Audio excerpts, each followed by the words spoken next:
Good morning बच्चों। आज हम पढ़ेंगे व्याकरण का पाठ 14 विराम चिन्ह। आइए हम जानें विराम चिन्ह क्या है। विराम चिन्ह का सामान्य अर्थ होता है रुकना अथवा ठहरना।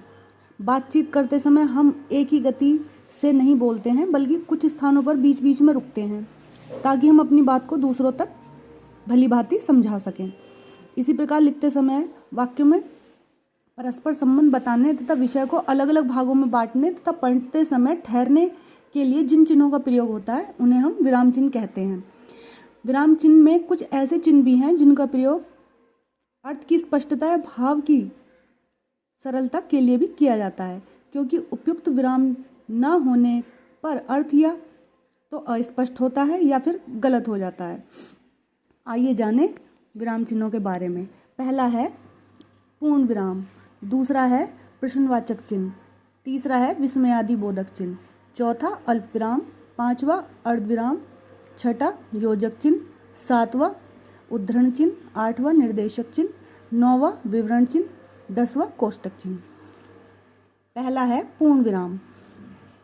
प्रश्न और विस्मय को छोड़कर सभी वाक्यों में पूर्ण विराम का चिन्ह लगाया जाता है। जैसे शिक्षक विद्यार्थियों को व्याकरण पढ़ा रहे हैं, प्रधानमंत्री ने उत्तर पूर्वी राज्यों का दौरा किया। दूसरा है प्रश्नवाचक चिन्ह। यह चिन्ह हम जब लगाते हैं जब वाक्य में प्रश्नवाचक शब्दों का प्रयोग होता है, जैसे क्यों, कब, कैसे। देखिए उदाहरण, आप कहाँ गए थे? क्या आपने खाना खा लिया है? इस पुस्तक की कीमत कितनी है? तीसरा है विस्मयादि बोधक चिन्ह। विस्मयादि बोधक चिन्ह का प्रयोग हम जब करते हैं जब हमें दुख, आश्चर्य, घृणा आदि जैसे मनोभावों को व्यक्त करना होता है।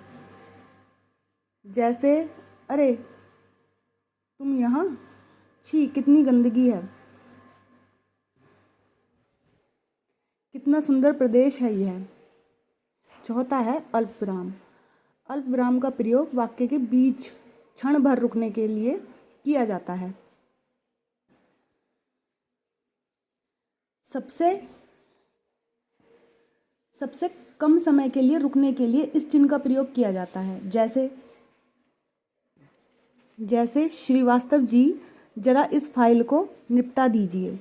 उसी तरह देखिए अभिषेक, संतोष और मनोज खेल रहे हैं।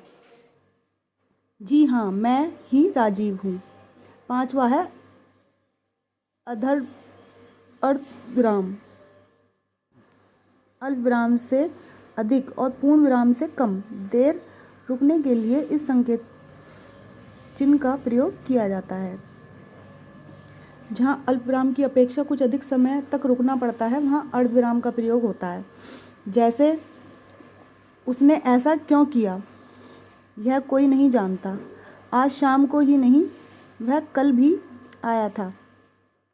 छठा है योजक या विभाजन चिन्ह। योजक या विभाजक चिन्ह, योजक माने जोड़ना और विभाजक माने अलग करना। दो समान या विपरीत शब्दों को जोड़ने एवं अलग करने के लिए इन चिन्हों का प्रयोग होता है। समास में बने हुए शब्दों के बीच सा, से, सी के आगे पीछे एवं शब्द युग्मों जोड़ों के बीच में भी इसका प्रयोग किया जाता है। जैसे माता पिता हमारे पूज्य हैं, सुख दुख जीवन में आते रहते हैं, चलते चलते वह थक गया, छोटा सा बच्चा यहाँ से कूद गया। सातवां है उद्धरण चिन्ह। जहाँ किसी पुस्तक में कोई परिभाषा या वाक्य ज्यों का त्यों उद्धृत किया जाए, वहाँ इस चिन्ह का प्रयोग होता है। किसी कथन को ज्यों का त्यों प्रस्तुत करने, पूछने, कहने आदि के लिए दूसरे उद्धरण चिन्ह का प्रयोग किया जाता है, जबकि किसी का नाम, पद, उपनाम के साथ इकहरे उद्धरण चिन्ह का प्रयोग किया जाता है। जैसे माँ ने कहा जल्दी घर वापस आना। बच्चे ने पूछा क्या शेर ने खरगोश को खा लिया? गोदान प्रेमचंद का प्रसिद्ध उपन्यास है। आठवां चिन्ह है निर्देशक चिन्ह।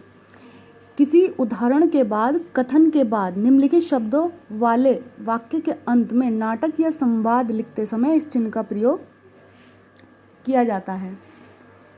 कथोपकथन, वार्तालाप, शीर्षक आदि के बाद इस चिन्ह का प्रयोग करते हैं। निर्देशक चिन्ह का आकार योजक चिन्ह की अपेक्षा कुछ बड़ा होता है। इसका प्रयोग निर्देश के लिए किया जाता है, जैसे माँ तुम बाजार से सब्जी भी ले आना। आज के मैच की विजेता टीम है सेंट कोलंबस स्कूल की टीम। 9वां चिन्ह है विवरण चिन्ह। किसी बात को इसको स्पष्टता से समझाते हुए बताना, विवरण चिन्ह देना, सूचना या निर्देश देने के लिए इस चिन्ह का प्रयोग किया जाता है। किसी विषय को क्रम से लिखना हो तो उसे व्यक्त करने के लिए पूर्व चिन्ह का प्रयोग किया जाता है। इसे उपविराम के चिन्ह और योजक चिन्ह को मिलाकर प्रयोग किया जाता है। जैसे इस सूचना में 2 महत्वपूर्ण बातों की ओर ध्यान दिया गया है। जयशंकर प्रसाद की प्रमुख कृतियां हैं चंद्रगुप्त, स्कंदगुप्त और ध्रुव स्वामिनी। 10वां है कोष्टक चिन्ह। गणित में इसका प्रयोग हम देखते ही हैं। कठिन बात को स्पष्ट करने के लिए, अतिरिक्त जानकारी उपलब्ध कराने के लिए, नाटक इत्यादि में भाव भंगिमाओं का निर्देश देने के लिए कोष्टक चिन्हों का प्रयोग किया जाता है। इस चिन्ह का प्रयोग पद का अर्थ बताने के लिए, क्रमसूचक अंकों एवं अक्षरों को शब्द से अलग व्यक्त करने के लिए तथा नाटक एकांकी में अभिनय के भावों को व्यक्त करने के लिए किया जाता है। इन्हें कोष्टक के भीतर लिखा जाता है। आइए देखें इसके उदाहरण। राजा चिंतित मुद्रा में। आश्चर्य, मगध की स्थिति गंभीर है। बच्चा रोते हुए, माँ मुझे भूख लगी है। उसी तरह देखिए क, ख, ग, 1, 2, 3 हम इन्हें भी कोष्टक चिन्ह में ही लिखते हैं। सभी बच्चे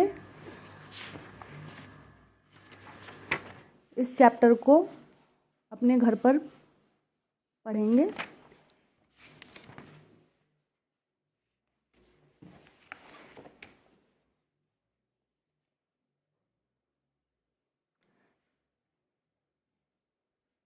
थैंक यू।